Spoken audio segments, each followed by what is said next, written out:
Salut à toutes et à tous, bienvenue dans cette nouvelle émission de la Guilde du Trading. Salut à toutes et à tous. Émission dans laquelle nous allons aborder les bases de l'analyse technique quand on est trader débutant et tous les outils qu'on a besoin de connaître, la théorie qu'on a besoin de connaître, que Greg va vous expliquer. Comme ça, de but en blanc. On attaque direct. L'analyse technique. Qu'est-ce que c'est ? C'est aussi, on appelle ça l'analyse chartiste. C'est tout simplement prendre des graphiques d'un cours d'un instrument, par exemple une paire de devises, une action cotée en bourse, le pétrole par rapport au dollar, ce genre de choses. Un instrument, en fait, c'est quelque chose qu'on peut trader. Voilà, c'est quelque chose sur lequel on peut agir, donc entrer ou sortir dans le marché avec, donc acheter ou vendre cet instrument-là. Et donc l'analyse technique, elle, va nous permettre, en fonction des différents schémas que va faire le cours de cet instrument, eh bien, on va pouvoir décider ou non de prendre des décisions par rapport à ce que l'on voit. Sur l'analyse technique et sur des graphiques que l'on utilise pour trader l'analyse technique, on peut y appliquer des indicateurs. C'est pas une obligation. Il y a certains traders qui utilisent uniquement le cours, donc des chandeliers, qui soient japonais ou des bars.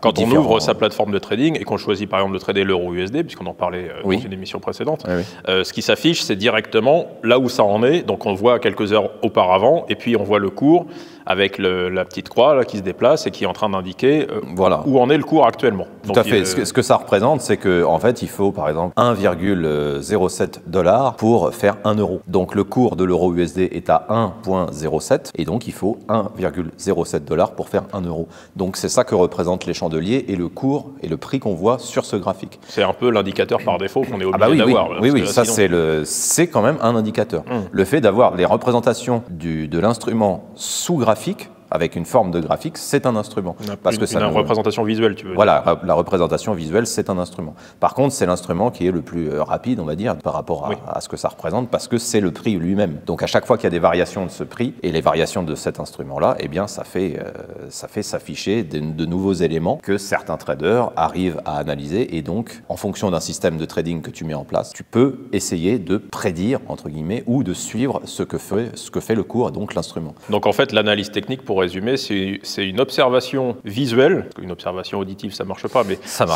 on observe visuellement ce qui est en train de se passer sur le cours et on utilise des instruments pour le présenter de différentes façons en fonction de ce qui correspond bien à notre façon d'analyser les données visuelles, en fait. C'est-à-dire que tu vas avoir des gens qui vont être capables de faire une espèce d'extrapolation de la trajectoire du cours sans mettre d'autres instruments, et puis tu as des gens qui ont besoin de mettre des grilles pour dire si ça atteint cette zone, je vais considérer que ça a baissé. Dépend, effectivement, ça dépend. Alors, quelles sont on va dire, les grandes tendances de l'analyse technique? Les grandes tendances de l'analyse technique, ça va être d'utiliser justement une lecture du cours sous forme de tendance. Parce que les marchés, notamment le marché du forex, bougent très souvent en tendance. Ça veut dire quoi, une tendance? Alors, dans les mouvements, peu importe de l'analyse chartiste, il y a soit un cours qui est en tendance, soit un cours qui est en zone de consolidation.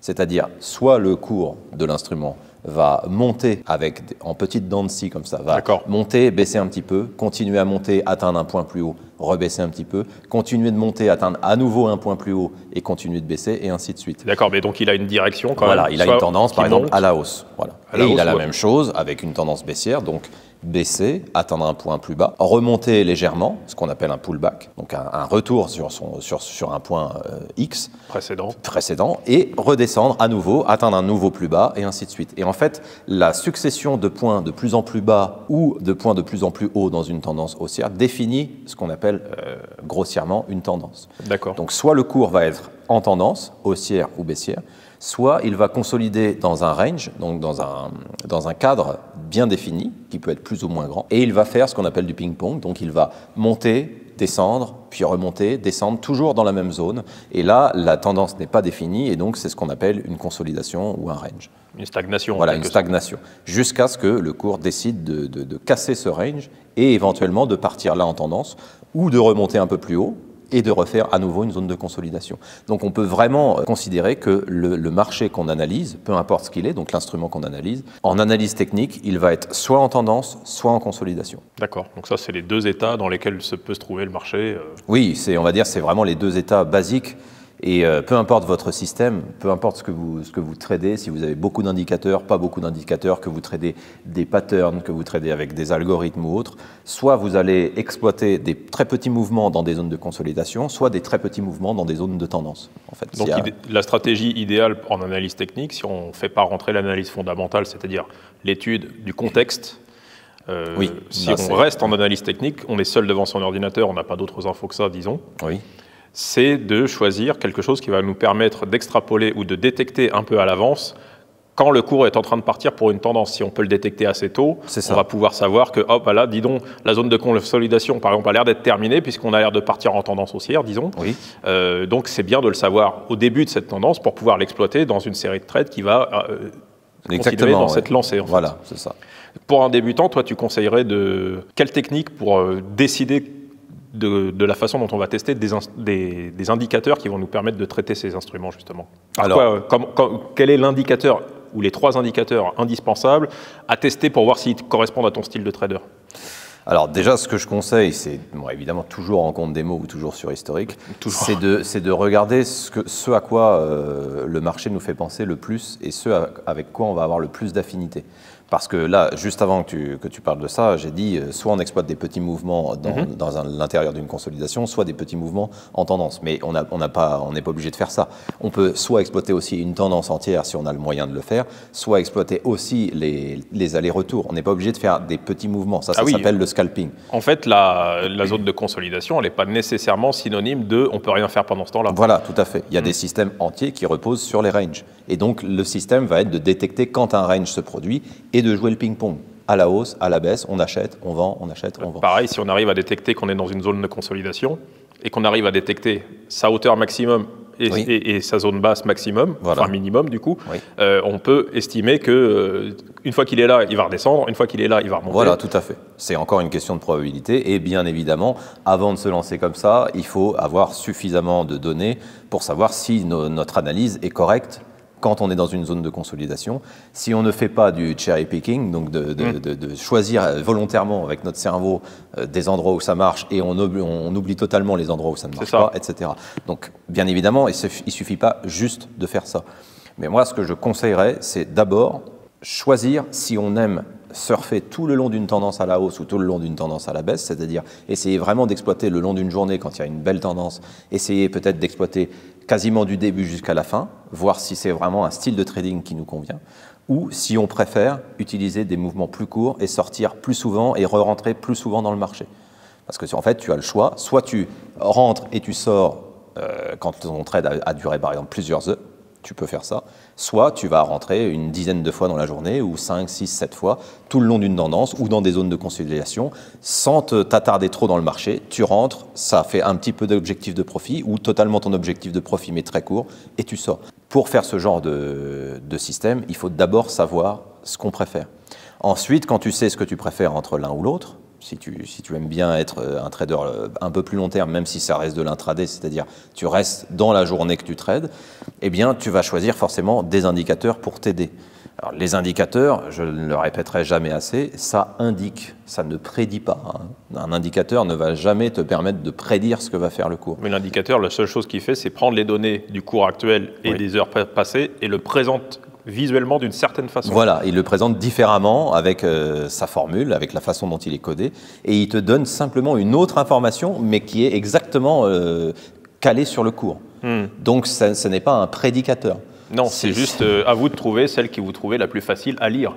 Voilà, celle qui va avoir un effet de convergence avec tout ce qui peut se passer dans le marché et qui va correspondre avec vos tests, évidemment, et que vos tests doivent être suffisamment solides mathématiquement pour vous dire j'ai vraiment un edge, donc j'ai vraiment un avantage à trader cette façon de faire là. Parce que si vous n'avez pas d'avantage, ça va être comme de jeter à pile ou face. C'est pas parce que vous avez votre RSI qui vous indique quelque chose ou votre MACD que... Ça, c'est des indicateurs. Voilà, le RSI, c'est le Relative Straight Index qui permet d'avoir des zones en théorie, des zones de surachat et de survente. Donc, par exemple, dans le RSI, quand il atteint un point suffisamment haut, généralement ça va être 70, eh bien, le RSI est en train d'indiquer qu'on arrive dans une zone potentielle de surachat. Donc, si on est dans une zone de surachat... Un inversement de tendance. Voilà. Donc, si on est dans une zone de surachat, techniquement, il y a des chances qu'on voit apparaître des ventes. On ne sait évidemment pas combien de ventes, on ne sait pas combien de volume de ventes il va y avoir, on ne sait pas si ça va être un tout petit mouvement ou une inversion de tendance. Mais c'est ce que permet de faire, c'est un oscillateur, c'est ce que permet de faire le RSI. Même chose quand il est en bas, à peu près généralement au niveau des 30, eh bien là, c'est une zone de survente. Donc, généralement, on va pouvoir... En tout cas, il y a une plus grande probabilité que le cours s'inverse. C'est ce que est censé représenter le RSI. Maintenant, si on le teste suffisamment longtemps, sur suffisamment d'échantillons, etc., on verra que très souvent, même quand le RSI est très haut, ça n'empêche pas, quand les gros professionnels ont décidé de faire une tendance, ça ne l'empêchera pas de dépasser les 70, rester dedans, dépasser les 80, il y a les exceptions qui confirment la règle, en fait. Voilà, et généralement, si on ne fait que trader un indicateur technique en pensant que ça va fonctionner, eh bien, c'est le meilleur moyen de se faire avoir. Est-ce que ça serait une bonne idée pour un trader débutant de commencer en se disant « je vais essayer de voir si je suis capable de reconnaître les zones de consolidation, de reconnaître les zones de tendance haussière ou baissière, et je vais voir quel est mon pourcentage de réussite quand je pense identifier une zone de consolidation, par exemple. Je vais noter, là je pensais que j'avais trouvé une zone de consolidation, j'ai eu tort, donc je suis à 0 sur 1. Oui. Ensuite, là, je pensais qu'il y en avait une, j'ai eu raison, 1 sur 2, et ainsi de suite, se faire une base de données comme ça, en utilisant déjà un ou deux indicateurs principaux, en se disant, je vais commencer avec peut-être une moyenne mobile ou un RSI, voir si, avec ma façon d'analyser le cours, je fais 100 tests et je regarde si je suis autour de 50% de réussite à chaque fois que j'ai cru identifier une zone de consolidation ou une zone de tendance, ça veut dire qu'il y a quelque chose à ajouter pour avoir plus de précision. Mais si j'ai déjà une bonne supériorité de résultats, 70 ou 80% de taux de réussite dans l'identification d'une zone de consolidation ou d'une tendance, est-ce que c'est une bonne base pour ensuite affiner ? Alors, c'est une bonne base uniquement à condition que ta façon dont tu vas déterminer ce qu'est une zone de consolidation et le début de ta zone de consolidation soit quelque chose de mécanique et de parfaitement reproductible. C'est-à-dire, il faut que ce soit quelque chose que tu es capable d'expliquer et d'exprimer quasiment sous forme algorithmique pour que quelqu'un d'autre qui ne connaîtrait pas, bon, c'est aussi un trader, quelqu'un d'autre qui serait trader, tu lui dis il faut faire ça, ça, ça et ça, et c'est ça les conditions. Parce que sinon, s'il y a des décisions discrétionnaires que tu rajoutes, des oui mais là s'il y a ça, on fait ci, on fait ça. Il faut retirer toute interprétation. En fait. Ça, voilà, si on commence à interpréter, même un tout petit peu, eh bien tes zones de consolidation, quand tu vas les avoir en temps réel, ça sera plus du tout la même chose que ce que tu as testé. Oui, il faut que ce soit 0 ou 1, c'est-à-dire c'est binaire. Idéalement, voilà. Est-ce que c'en est une ou est-ce que c'en est pas ? Et il n'y a pas de doute, c'est pas le ah ouais mais en fonction de là c'était un petit peu plus volatile donc j'aurais fait autrement. Là c'est pas quantifiable et du coup ça serait vraiment voué à l'échec. C'est pour ça que c'est une bonne idée ce genre de choses à condition que ton système et ta façon de vouloir rechercher des zones de consolidation ou quoi que ce soit d'autre, à condition que ce soit fait de manière algorithmique. Même si tu n'es pas obligé de coder, tu le fais comme si tu savais coder et que du coup tu n'as aucune interprétation possible. Il faut être intransigeant sur ça. Voilà. Je décide de tester que je vais rentrer quand la valeur est inférieure à tant. Oui. Disons 100 pour que ce soit plus facile. Oui. La valeur de tel indicateur qu'on aurait choisi pour tester. Si c'est inférieur à 100, je considère que la condition est remplie. À 99, oui. À 101, non. Et on ne transige pas. C'est ça. Parce que sinon, il y aura toujours des interprétations et ça ne sera pas du tout utile. Ça sera même contre-productif parce que je rappelle quand même que le but, c'est d'arriver à avoir des probabilités en sa faveur et donc d'arriver à extirper des gains du marché. Donc il ne faut pas se biaiser soi-même. C'est logique, il faut une approche scientifique la plus méthodique possible. Il faut que ce soit rigoureux et déterminé par des règles très strictes et simples à suivre. Parce que sinon, on se fourvoie totalement. On croit que du coup, on a trouvé quelque chose et puis quand on voit en temps réel, ce n'est pas du tout la même chose qu'en historique, eh bien, on ne prend plus les mêmes décisions. Alors que quelque chose de mécanique, pour l'analyse technique, attention, je ne parle pas de l'analyse fondamentale. On reste dans le domaine de l'analyse technique. Pour l'analyse fondamentale, on peut interpréter. Il y a beaucoup d'interprétations à faire, parce que c'est jamais tout blanc ou tout noir. La politique, la géopolitique, les événements mondiaux, c'est jamais un drapeau vert ou un drapeau rouge. C'est vraiment... c'est beaucoup plus... nuancé. C'est beaucoup plus nuancé. Il faut analyser beaucoup plus finement, surtout. Là, on est vraiment dans le domaine on va passer à l'action.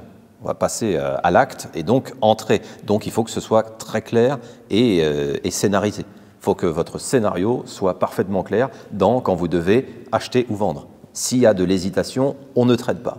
Il faut vraiment le faire comme ceux qui savent programmer parmi vous le comprendront, mais c'est un if, then, c'est-à-dire s'il y a cette condition, j'applique cette réponse. S'il y a cette condition, j'applique cette réponse. Oui. S'il y a un doute, il ne se passe rien. Jusqu'à ce que les niveaux soient atteints, jusqu'à ce que les conditions soient remplies. Exactement. C'est pour ça que moi je conseille, faites-vous une checklist. Et toi, dans ta carrière, donc tu as donc évidemment testé beaucoup d'indicateurs. Oui, à peu près tous ceux qui existent. Oui. De la façon que tu expliques, la plus exhaustive possible et la plus méthodique en prenant des statistiques, etc. Mais admettons que tu sois en début de carrière et que tu en sois encore à te dire, tiens, cet indicateur, il a l'air intéressant, certains en disent du bien, j'aimerais bien l'intégrer à ce que je fais déjà. Quelle est la façon de procéder pour faire ça? Comment est-ce que tu fais pour le tester? Est-ce que tu le testes seul pour voir si dans son coin, il apporte un avantage, ou est-ce que tu l'intègres avec un système, ou est-ce que tu fais les deux? Comment ça se passe? Déjà, en tout premier lieu, j'essaye de comprendre sa nature. À quoi il est censé servir? C'est ça qu'il faut d'abord savoir. Par exemple, on prend les bandes de Bollinger, à quoi elles servent? Elles servent principalement à analyser la volatilité du cours. Donc on va avoir une représentation visuelle de comment le cours est en train de devenir plus ou moins volatile. Donc, volatile, ça veut dire qu'il y a beaucoup de liquidités qui arrivent, il y a beaucoup de gens qui achètent et qui vendent. Qu'il y a plus de mouvement, plus d'amplitude en fait. Il y a plus d'action. Parce que volatilité ne veut pas dire inertie. Idéalement, pour avoir une tendance, il faut de la volatilité et de l'inertie, c'est-à-dire des mouvements qui ont de l'inertie avec beaucoup de volatilité, donc de volume. Et ça, comme l'indicateur, comme les bandes de Bollinger, vont permettre d'avoir une bonne idée visuelle de comment le cours, donc comment l'instrument est en train d'être volatile ou non. Si on a un range très long et des bandes de Bollinger très resserrées, on sait qu'on va être dans un goulot d'étranglement de volatilité. Donc l'idéal, quand on cherche à avoir une tendance, c'est d'attendre que cette volatilité éclate et revienne à une norme, si tu veux. Si les bandes de Bollinger se resserrent, on a plus de chances d'arriver sur une zone de consolidation. Oui, c'est ça. C'est pour ça qu'elles permettent visuellement d'avoir parfois comme je disais, de goulets d'étranglement avant que ça se produise. Mais ce n'est pas toujours le cas, évidemment. D'accord, donc dans un premier temps, ce que tu essayes de faire, c'est vraiment de bien appréhender ce que tu es censé en attendre. Voilà, il faut comprendre pourquoi on utilise un indicateur. Et ensuite, tu testes pour voir s'il apporte ce qu'il est censé apporter. Ce qu'il est censé apporter. Est-ce que ça apporte quelque chose à mon système, déjà? D'avoir une information supplémentaire, est-ce que ça apporte quelque chose? Ou est-ce que ça fait de la surinformation? Avoir trop d'informations sur quelque chose qui fonctionne, est-ce que c'est utile? Non.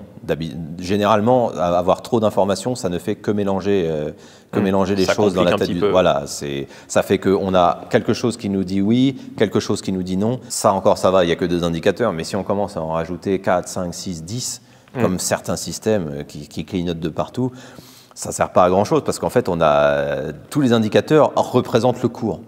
Oui. Donc on en aura toujours, si on en utilise une dizaine, on en aura toujours à peu près 5-6 qui nous représentent une seule chose, et 5 ou 6 autres, ou enfin 4 autres, qui vont représenter le contraire.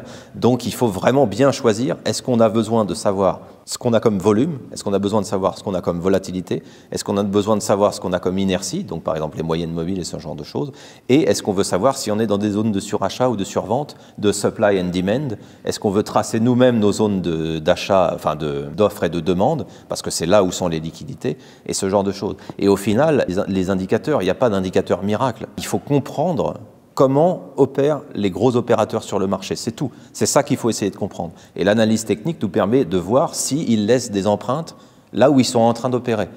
C'est comme ça qu'il faut philosopher le truc, c'est comme ça qu'il faut se déterminer comment je vais être capable d'avoir un avantage en essayant de trouver là où les gros opérateurs qui, eux, font les transactions et mettent le paquet d'argent dedans et qui démarrent leur trade.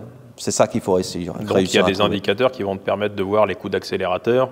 Par exemple, oui. Et qui va te permettre d'être dans la même tendance qu'eux, en fait. Parce que tu sais que ça va être une tendance qui va durer suffisamment longtemps pour en profiter. Au fur et à mesure qu'ils mettent des volumes dedans, qu'il va y avoir... Tout à fait, oui. Donc on peut résumer les 4 types principaux d'indicateurs qui peuvent être utiles à avoir, c'est ceux qui te permettent d'avoir ces informations. C'est ça, parce qu'au final, c'est ce dont on a besoin, c'est de connaître s'il va y avoir un mouvement. Et donc pour savoir s'il y a un mouvement, ça ne se fait pas tout seul, ça ne sort pas du vide, si tu veux. Pour qu'il y ait un mouvement, il faut qu'il y ait du volume, donc de l'action de la part de ceux qui sont là. Il faut qu'il y ait suffisamment de volatilité, il faut qu'il y ait suffisamment d'inertie, et il faut qu'il y ait suffisamment de raisons aussi fondamentales. Ça, c'est l'autre partie. Il faut qu'il y ait une raison pour laquelle le scénario doit se passer comme ça. Donc dans ces cas de figure, est-ce que tu peux, donc pour les débutants qui veulent commencer à tester leur capacité à lire le cours présenté par ces indicateurs principaux. Donc, tu as parlé des bandes de Bollinger, ça fait un premier essai que vous pouvez faire. Un indicateur que tu recommanderais pour la volatilité, c'est les bandes de Bollinger. Oui. Pour l'inertie.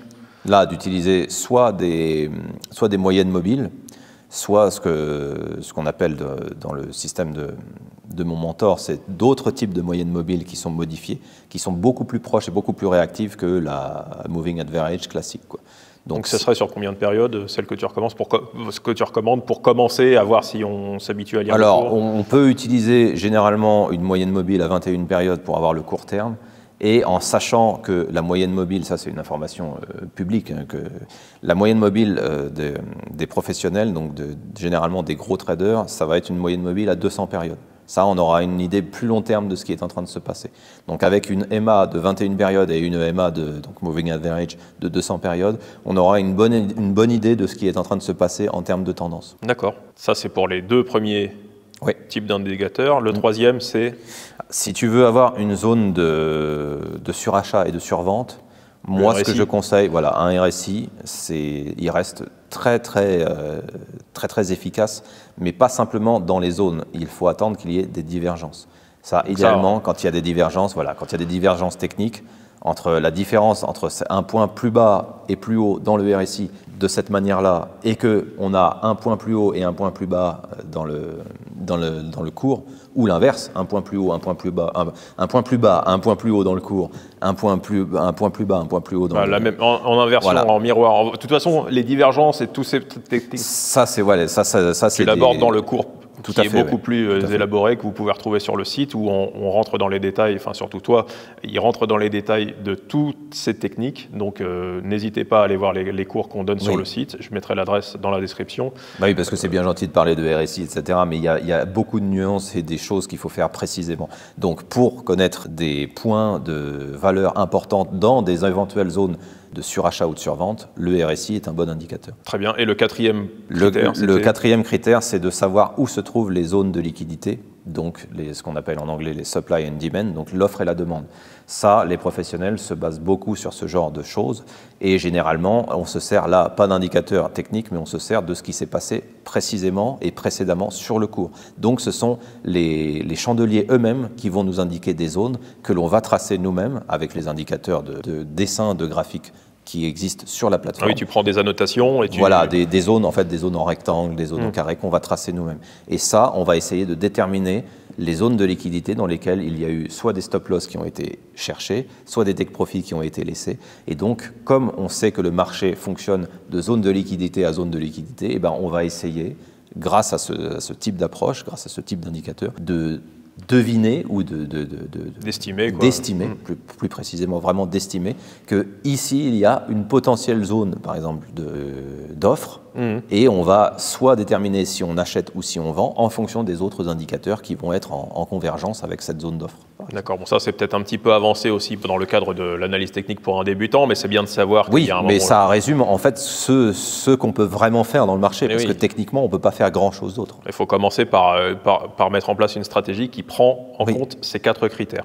Idéalement, oui. Et après, bien sûr, affiner, tester suffisamment, et par la suite ajouter l'analyse fondamentale qui est très importante pour le scénario que vous êtes en train de vous créer en fonction de si je vais acheter là et si je vais vendre là. Bien sûr, tout ça c'est expliqué en détail dans la formation que vous trouvez sur le site. Et en plus, cette formation, elle vous incite à progresser au niveau de l'analyse technique avec des indicateurs spécifiques. Oui, donc là, on a aussi du RSI, on a un autre indicateur qui est très spécifique là dont je ne parle pas ici. Parce que là c'est très avancé et il faut déjà un certain niveau, il faut déjà faire le reste parce que ça ne sert à rien de vous perdre en explication si vous ne savez pas déjà analyser de base les charts déjà nus. Aucun indicateur, vous familiarisez avec le cours, essayez de comprendre comment ça fonctionne, puis avec un indicateur, une moving average par exemple, ça peut être pas mal, une moyenne mobile ou des bandes de Bollinger, ensuite pour voir comment le cours est représenté par ces indicateurs, comprendre quelle importance ça peut avoir pour un système de trading que vous allez mettre en place petit à petit, et ainsi de suite, jusqu'à couvrir les 4 critères que Greg vient de survoler. Donc bien sûr, dans cette vidéo, on survole, parce que c'est une initiation à l'analyse technique. C'est ça, oui, c'est vraiment pour mettre le premier pied à l'étrier et voir ensuite beaucoup plus en profondeur toutes les possibilités. Et c'est pour vous en parler de cette formation entière, du début à la fin. Donc là, c'est étape par étape jusqu'à ce que vous réussissiez à trader par vous-même, même en argent réel. Vous finissez par être capable de trader en argent réel après une longue période d'entraînement en fictif et avec des tests, des quiz, etc., des questions que vous pouvez poser quand vous êtes bloqué. C'est une formation avec ses propres indicateurs qui sont fournis et qui vous permettront d'avoir accès à des choses plus évoluées encore. Mais c'est bien de commencer avec les indicateurs, on va dire lambda, normaux, et ensuite s'habituer à travailler avec les indicateurs custom, faits sur mesure pour le système qu'on met à votre disposition dans la formation. Oui, oui. Bah, de toute façon, c'est toujours mieux de savoir se servir parfaitement d'une plateforme et de savoir appliquer n'importe quel indicateur. Parce que, bien évidemment, si vous êtes déjà à avoir fait, vous avez un peu touché à tout, vous n'êtes absolument pas obligé d'essayer de fabriquer vous-même le système avec des bandes de Bollinger, des ceci, des cela. Ça, vous pouvez zapper cette partie-là. Si vous êtes totalement débutant, c'est bien de mettre les mains dans le cambouis et d'apprendre à se servir, comme on disait, des indicateurs de base. Mais sinon, la formation en question, on vous invite vraiment à vous inscrire sur le site et à la regarder de A jusqu'à Z. Vous avez tout qui est fourni. Vous n'avez pas besoin d'aller chercher des indicateurs à droite et à gauche. Tout est fourni, tout est spécifiquement conçu pour avoir tous les aspects d'un système de trading qui permet de vraiment suivre ce que font les professionnels. Oui, c'est beaucoup plus simple de suivre une recette plutôt que d'essayer de réinventer la roue à chaque fois. Là, vous utilisez ce qui fonctionne. Vous savez qu'en faisant ça, puis en faisant ça, puis en faisant ça, 1, 2, 3, 4 jusqu'à la fin, c'est quand même plus facile de faire de façon méthodique que d'essayer de tâtonner. En tout cas, c'est plus rapide. Ça gagne du temps parce que ça permet aussi de développer certaines compétences dans le cerveau. Ça crée des nouvelles connexions et vous verrez qu'en apprenant ce système-là, ça peut aussi vous donner d'autres idées qui vont vous permettre d'aller beaucoup plus loin. Et c'est pour ça qu'après cette formation-là, il y a également des choses beaucoup plus avancées qu'on vous présentera au fur et à mesure, bien entendu. Quand vous avez une formation qui vous prend par la main, qui vous guide étape par étape, le pas à pas, c'est vraiment ce qu'il y a de mieux pour apprendre. Quand on a quelqu'un, on a un mentor ou on a un coach qui vous dit « voilà un tutoriel complet, si tu suis toutes les étapes, tu as le résultat dont je t'ai parlé », bah là au moins on peut avancer en ayant la conviction qu'à chaque fois qu'on fait une nouvelle leçon, c'est une leçon de plus qu'on a faite vers le résultat final. C'est ça. J'espère que ça vous a plu. Si vous avez bien aimé, posez des questions dans les commentaires ou dites-nous simplement que ça vous a été utile. Oui. Mettez un petit like pour que d'autres personnes comme vous puissent trouver la vidéo, que ça puisse leur recommander un contenu similaire. Et puis on vous dit à la semaine prochaine pour une nouvelle émission. Ça sera également mardi. En fait, tous les mardis, on va vous poster du nouveau contenu. Donc restez bien à l'écoute et à la semaine prochaine. À très bientôt. Ciao. Au revoir. Il recommence. C'est moi qui dis au revoir.